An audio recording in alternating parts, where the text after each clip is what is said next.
بسم اللہ الرحمن الرحیم۔ یہ سورہ آل عمران کی آیت نمبر 14 ہے جی۔ اس آیت مبارکہ میں اصل جڑ اور بنیاد بیان کی گئی ہے برائیوں کی اور کفر اور شرک کو اختیار کرنے کی۔ جو لوگ کفر و شرک پر قائم ہیں، اسلام کو قبول کرنے کے لیے تیار نہیں ہوتے یا برائیوں میں مبتلا ہیں، نیکی کی طرف جلدی نہیں آتے، تو اصل بنیاد ہے کہ دنیا کی چیزوں کی محبت وہ ان کے دل میں ڈالی گئی ہے آزمائش کے لیے۔ ان دنیا کی چیزوں کی محبت دلوں میں ڈالی گئی ہے، خوشنما بنا کے انسان کو یہ چیزیں دکھائی گئی ہیں، اور ظاہر ہے کہ ان چیزوں کی محبت دلوں میں جو ڈالی ہے وہ اللہ پاک نے ڈالی ہے فطری طور پر۔ عورت کی محبت ہے، بچوں کی محبت ہے، مال کی محبت ہے، جانوروں کی محبت ہے، سواریوں کی محبت ہے، کھیتی کی محبت ہے، سونے چاندی کی محبت ہے۔ تو یہ محبت انسان کے دل میں اللہ پاک نے ڈال دی ہے۔ اب یہ محبت جو ڈالی ہے یہ انسان کے امتحان کے لیے ہے، آزمائش کے لیے، کہ کون ان چیزوں میں ایسا گم ہوتا ہے، ایسا مستغرق ہوتا ہے، ایسا مشغول ہوتا ہے کہ اپنے رب کو بھول جاتا ہے، اور کون ان چیزوں میں مشغول ہونے کے ساتھ ساتھ اپنے رب کو بھی یاد رکھتا ہے، اپنے رب کے احکام کو کون پورا کرتا ہے، کون پورا نہیں کرتا۔ دنیا کی ان چیزوں کو کون لوگ مقصد کا درجہ دیتے ہیں اور کون ان کو ضرورت کا درجہ دیتے ہیں۔ کامیاب وہ لوگ ہوتے ہیں جو دنیا کی ان چیزوں کو صرف ضرورت کا درجہ دیں، ضرورت کے درجے میں رکھیں، اور اصل مقصد اللہ کی رضا کو سمجھیں۔ ایسے لوگ کامیابی کے راستے پر چلتے ہیں۔ تو فرمایا گیا ہے کہ لوگوں کے دل میں یہ مختلف مرغوب چیزوں کی، خواہشات کی محبت ڈال دی گئی ہے، خوشنما بنا دی گئی ہیں یہ چیزیں، عورتیں، اسی طرح بچے، بیٹے، اور سونے چاندی کے ڈھیر۔ پہلے زمانے میں، اس زمانے میں یہ کارخانے اور ملیں عام نہیں ہوتی تھیں، اس وقت مال و دولت کی زیادہ تر یہی صورت ہوتی تھی۔ سونے چاندی کے سکے ہوتے تھے، چاندی کے سکے کو درہم کہا جاتا تھا اور سونے کے سکے کو دینار کہا جاتا تھا، اور بینک میں نہیں ہوتے تھے اس زمانے میں۔ آج کل تو یہ نوٹ ہیں اور بینکوں میں لوگ رکھوا دیتے ہیں، لیکن اس زمانے میں بینک نہیں ہوتے تھے، لوگ گھروں میں رکھتے تھے اور بوریوں میں ڈال لیتے تھے یا گھر میں ڈھیر لگا لیتے تھے۔ درہم کا ڈھیر لگا ہوا ہے جی، یہ دینار کا ڈھیر لگا ہوا ہے، سونے چاندی کے یوں ڈھیر ہوتے تھے۔ اللہ رب العزت فرماتے ہیں کہ یہ جو سونے چاندی کے ڈھیر ہیں، یا اسی طرح سے بڑے قیمتی اچھے اچھے گھوڑے، اس زمانے میں یہ گھوڑا بہت قیمتی چیز سمجھی جاتی تھی، بہت کم لوگوں کے پاس ہوتا تھا، اور یہ بڑے کام کی سواری ہے، بڑے کام کا، بڑے فائدے کا جانور ہے، اس سے بڑے فائدہ لیا جا سکتا ہے۔ اور آج کا جو دور ہے، چاہے جتنی بھی سائنس نے ترقی کر لی ہے، مشینری ایجاد ہو گئی ہے، اسلحے اور ٹینک اور یہ چیزیں بہت ایجاد ہو گئی ہیں، لیکن آج کے دور میں بھی اس جانور کی ضرورت اب بھی باقی ہے۔ اس لیے فوج میں اب بھی اس کا اہتمام ہے، گھوڑوں کو پالنے کا، گھوڑیوں کو پالنے کا، اور گھوڑیوں کو پالنے پر بہت کچھ لوگ حکومت سے وصول کرتے ہیں۔ تو فوج میں اب بھی اس کی ضرورت ہے، جہاد میں، لڑائی میں، مشکل راستوں میں گھوڑوں کے ذریعے سے پہنچنا، تو اس کی ضرورت اب بھی باقی ہے۔ اللہ پاک نے اس جانور میں بڑی صلاحیت رکھی ہے جی، بڑا مفید جانور، تو قیمتی اس زمانے میں تو بہت زیادہ قیمتی ہوتا تھا چونکہ ملتا بہت کم تھا، اور جو خاص قسم کے گھوڑے ہوتے تھے، وی آئی پی گھوڑے، ان پر کچھ نشان لگا دیا کرتے تھے لوگ اس لیے اللہ پاک نے فرمایا والخیل المسومۃ، یہ جو نشان زدہ گھوڑے ہیں جی، یہ بھی تمہارے دل میں اللہ نے محبت ڈال دی ہے، یہ تمہیں بڑے اچھے معلوم ہوتے ہیں۔ عام دوسرے جانور چھپائے، بکریاں ہیں، گائے ہیں، بھیڑیں ہیں جی، اونٹ ہیں، یہ بھی قیمتی مال ہوتا تھا، اسی طرح کھیتی، تو یہ ساری چیزیں اللہ پاک فرماتے ہیں تمہارے دل میں محبت ڈالی گئی ہے، لیکن اس کو تم اصل مقصد نہ سمجھو، بس فائدہ اٹھانے کی یہ چیزیں ہیں عارضی طور پر۔ ذالک متاع الحیات الدنیا، دنیاوی زندگی میں چند روزہ فائدہ اٹھانے کے لیے یہ چیزیں اللہ پاک نے بنائی ہیں، وہ اصل آخرت کی نعمتیں ہیں، اصل مقصد ان کو سمجھو، اللہ کی رضا کو پیش نظر رکھو تاکہ جنت کی نعمتیں تمہیں مل سکیں۔ واللہ عندہ حسن المآب، اللہ کے نزدیک جی اچھا اور خوبصورت ٹھکانہ، حسین ٹھکانہ یہ اللہ کے پاس ہے، یعنی جنت کی صورت، اس لیے نظر اس پر ہونی چاہیے، سمجھداری کا تقاضا یہ ہے۔ اب یہ جو مختلف دنیا کی چیزوں کی محبت دل میں ڈال دی گئی ہے، تو اصل بڑا مقصد تو اس کا میں نے عرض کر دیا کہ امتحان ہے انسان کا، اس کے علاوہ اور بھی اللہ پاک کی حکمتیں اس میں ہو سکتی ہیں، کئی حکمتیں علماء نے بیان کی بھی ہیں۔ دیکھو نا، اگر اہل و عیال کی محبت دل میں نہ ہوتی اور ان چیزوں کی محبت بالکل ہی نہ ہوتی، یہ دنیا کا نظام کیسے چلتا؟ اللہ پاک نے کشش رکھ دی ہے ان چیزوں کی انسان کے دل میں، تو اس کے نتیجے میں یہ دنیا کا نظام چل رہا ہے۔ مالدار کو مزدور کی ضرورت ہے، مزدور کو ضرورت ہے پیسوں کی، وہ صبح کو اٹھتا ہے، تلاش میں نکلتا ہے کہ کوئی کام مل جائے تاکہ اس کے نتیجے میں مجھے پیسے حاصل ہو جائیں،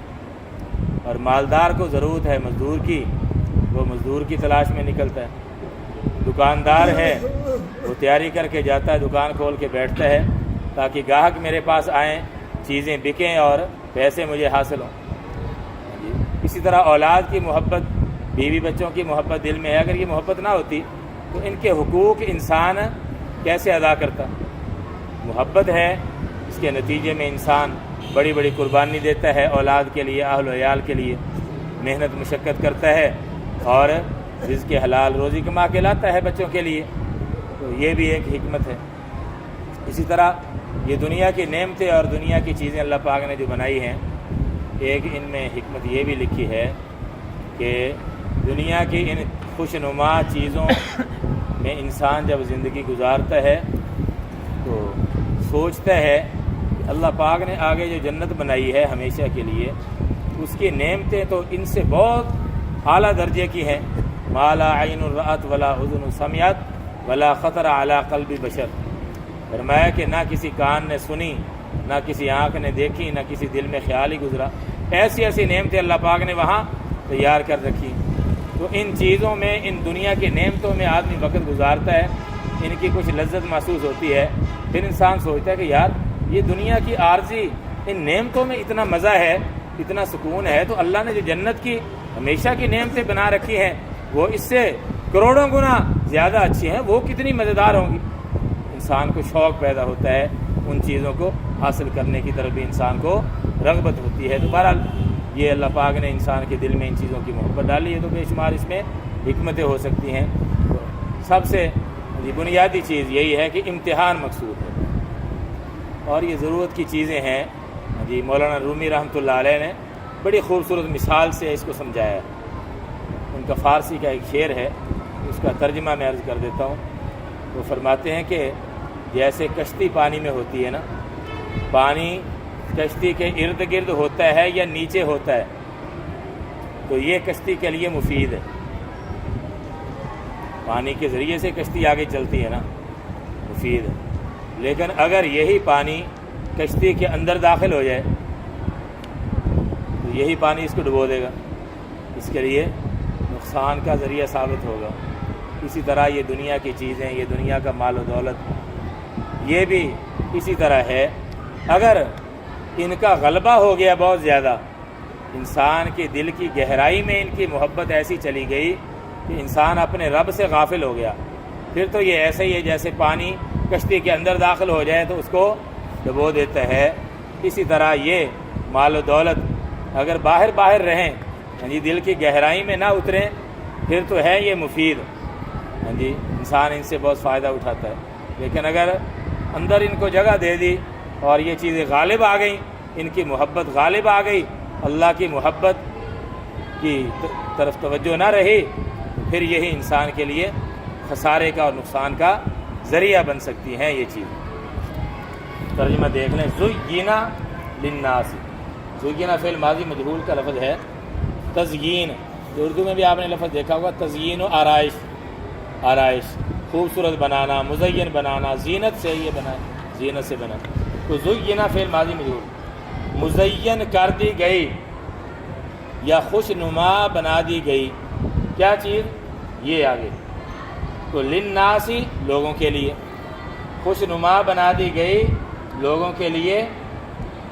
خواہشات کی محبت، حب محبت، ایک ہی معنی ہے اس کا، اور شہوات یہ جمع ہے شہوت کی، اور اصل شہوت کا معنی ہوتا ہے خواہش، انسان کی خواہش، یہ ناجائز بھی ہو سکتی ہے، جائز بھی ہو سکتی ہے، اور یہ شہوات کا لفظ بول کر بعض دفعہ مرغوب چیزیں جن میں انسان کو شوق ہوتا ہے، رغبت ہوتی ہے ان کو حاصل کرنے میں، تو یہ چیزیں یہاں مراد ہیں، شہوات کے لفظ سے مرغوبات مراد ہیں، مرغوب چیزیں، تو اس لیے یہ بھی ترجمہ کر سکتے ہیں، خوش نما بنا دی گئی ہے لوگوں کے لیے مرغوب چیزوں کی محبت یا خواہشات کی محبت، ظاہر ترجمہ یہ بھی گنجائش ہے، یہ بھی ترجمہ کر سکتے ہیں۔ اب آگے کچھ مثال دی ہے اسی مرغوب چیزوں کی کہ جن کی محبت انسان کے دل میں ہوتی ہے، انسان کے دل میں کشش ہوتی ہے جن چیزوں کی، ان کی آگے کچھ مثالیں دی ہیں، من النساء، عورتوں میں سے، یہ ایسے ہی یہ لفظ یہ محاورہ استعمال ہو رہا ہے جیسے ہم اردو میں جی کہہ دیتے ہیں، مثلا عورتیں، مثلا بیٹے، مثلا گھوڑے، مثلا جی مال و دولت کے ڈھیر، یہ اسی طرح یہ لفظ استعمال ہو رہا ہے، لیکن عربی کا ایک اپنا انداز ہے۔ من النساء، عورتوں میں سے اور بیٹوں میں سے، کیونکہ بیٹوں سے آدمی کو امیدیں زیادہ وابستہ ہوتی ہیں، جی دست و بازو بنتے ہیں، ویسے تو بیٹیاں بھی رحمت ہوتی ہیں لیکن وہ امانت ہوتی ہیں بیچاری، اگلے گھر چلی جاتی ہیں، تو بیٹوں سے آدمی کو زیادہ توقعات وابستہ ہوتی ہیں۔ والقناطیر المقنطرۃ، قناطیر یہ جمع ہے قنطارن کی، قنطارن عربی میں کہتے ہیں بہت مال کو، المال الکثیر، بہت مال کو کہتے ہیں قنطار، اور آگے المقنطرہ کا معنی جس کا ڈھیر لگایا ہوا ہو، یہ جس کو جمع کیا ہوا ہو،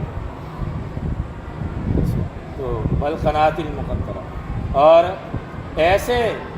بہت سے مال جن کو جمع کیا ہوا ہو یا جن کے ڈھیر لگائے ہوئے ہوں، المقنطرہ جن کو جمع کیا ہوا ہو یا جن کا ڈھیر لگایا ہوا ہو۔ پھر آگے یہ ڈھیر کن چیزوں کا لگایا جاتا ہے، آگے اس کی مثالیں دے رہے ہیں، من الذہب، سونے میں سے، والفضة، اور چاندی سے، یہ من یہ دونوں کے ساتھ اس کا تعلق ہے، یہاں بھی من کا تعلق ان سب کے ساتھ ہے، اس لیے سے کا ترجمہ، یہ من کا ترجمہ سب کے ساتھ ہے، اور من کی وجہ سے یہ آخر میں جر آئی ہے، یہ بھی جر ہی ہے لیکن ایک خاص صورت ہے جر کی، اور یہاں بھی یہ جر ہے اسی من کی وجہ سے، یہ بھی من کی وجہ سے جر ہے، تو آگے یہ من کی وجہ سے یہ جر آ رہی ہے، والفضة والخیل المسومۃ، ان سب کے ساتھ یہ من لگ رہا ہے، اس لیے ترجمہ کریں گے سونے سے اور چاندی سے، والخیل المسومۃ، اور ان گھوڑوں سے جن پر نشان لگایا ہوا ہو، خیل کہتے ہیں گھوڑے، اور یہ لفظ ایسا ہے یہ مفرد کے لیے ایک ہی کے لیے بھی بولا جاتا ہے، جمع کے لیے بھی، کئی گھوڑے جمع کے لیے بھی لفظ استعمال ہو، المسومہ نشان زدہ، جن پر نشان لگایا ہوا ہو، ایک ترجمہ اس کا یہ ہے، میں نے عرض کیا کہ جو قیمتی زیادہ عمدہ گھوڑے ہوتے تھے ان پر کچھ لوگ وہ نشان لگا لیا کرتے تھے کہ یہ بڑی اعلیٰ نسل کا گھوڑا ہے، یا مسومہ کا ایک ترجمہ یہ بھی ہے کہ ظاہری طور پر بڑے خوبصورت گھوڑے، جسم، قد و قامت، بناوٹ اس لحاظ سے خوبصورت، والخیل مسومۃ، اور بہت خوبصورت گھوڑے، یہ بھی ترجمہ کیا جا سکتا ہے، لیکن زیادہ تر ترجمہ یہی کیا گیا ہے والخیل المسومتی اور نشان زدہ گھوڑے، والانعام اور چوپائے۔ انعام ایک لفظ ہوتا ہے انعام، جی اگر یہ حمزہ ہے نا اس کے نیچے زہر ہو تو کیا بنے گا؟ انعام۔ انعام کا لفظ اردو میں بھی استعمال ہوتا ہے، کسی کو کوئی جی چیز دینا، جی اس کے کسی کارنامے کے بدلے میں، اس کو کہتے ہیں انعام دے دیا، جی انعام دے دیا۔ یہ ہے انعام، یہ زبر ہے الف پر، یہ جمع ہے نعم کی، نعم، اور نعم کہتے ہیں چوپائے کو، چار ٹانگوں والا جانور، بکری وغیرہ اور گائے شاید، یہ چار پائے والے، چار پائے۔ والانعام اور چوپائے، والحرث اور کھیتی۔ تو یہ چیزیں چونکہ اس زمانے میں زیادہ تر یہی مال و دولت کی صورتیں ہوتی تھیں، تو ان کو مثال کے طور پر بیان فرما دیا۔ آگے فرما رہے ہیں ذالک متاع الحیات الدنیا، یہ یعنی یہ جتنی چیزیں مال و دولت کی صورتیں بیان کی ہیں نا، تو یہ عارضی ہیں، یہ ہمیشہ کے لیے نہیں ہے، پائیدار نہیں ہے۔ ذالک متاع الحیات الدنیا، یہ متاع کا معنی نفع اٹھانے کی چیز، عارضی طور پر نفع اٹھانے کی چیز۔ الحیات الدنیا، حیات موصوف ہے، یہ صفت دنیاوی زندگی، تو متاع مضاف ہے ان دونوں کی طرف، تو دونوں کو ملا کر ترجمہ کریں گے دنیاوی زندگی کا نفع۔ ذالک یہ دنیاوی زندگی کا نفع ہے، یعنی نفع اٹھانے کی یہ چیزیں ہیں عارضی۔ واللہ عندہ، اور اللہ عندہ اس کے پاس ہے، حسن المآب، لفظی ترجمہ تو یہ بنے گا، مآب کہتے ہیں ٹھکانہ، جس طرف آدمی لوٹتا ہے، پناہ حاصل کرتا ہے، مآب، اور حسن کا معنی خوبصورتی، تو دونوں کو ملا کر یہ ترجمہ یہ کیا جائے گا۔ اور اللہ اس کے پاس ہے ٹھکانے کا حسن، ٹھکانے کا حسن یعنی بہترین ٹھکانہ وہاں ملے گا آخرت میں اللہ کے پاس۔ عندہ سے مراد آخرت میں اللہ پاک نے جو جنت کی صورت میں مقام تیار کر رکھا ہے، اللہ کی رضا کا مقام، وہ جنت کیا ہے جی؟ اللہ کی رضا کا مقام، جن سے اللہ راضی ہوگا ان کو جنت میں داخلہ ملے گا، جن سے اللہ راضی نہیں ہوگا وہ جنت میں نہیں جا سکیں گے۔ اور جنت میں جانے کے لیے سب سے بنیادی شرط وہ ہے ایمان، ایمان کے بغیر کوئی بھی جنت میں کبھی بھی نہیں جا سکے گا، اور اگر ایمان کے ساتھ خاتمہ ہو گیا پھر انشاءاللہ کبھی نہ کبھی ضرور جنت کا داخلہ مل جائے گا، اور پھر کبھی بھی وہاں سے نکالے جانے کا خطرہ نہیں ہوگا۔ اللہ پاک ہم سب کو اپنی رضا، کامل رضا نصیب فرمائے۔ الحمدللہ رب العالمین، والصلاۃ والسلام علی رسول کریم۔ ربنا آتنا فی الدنیا حسنۃ وفی الآخرۃ حسنۃ وقنا عذاب النار۔ رب اغفر وارحم وانت خیر الراحمین۔ یا مقلب القلوب ثبت قلوبنا علی دینک۔ ربنا لا تزغ قلوبنا بعد اذ ہدیتنا وہب لنا من لدنک رحمۃ انک انت الوہاب۔ صلی اللہ تعالی علی خیر خلقہ محمد وآلہ وصحبہ اجمعین، آمین برحمتک یا ارحم۔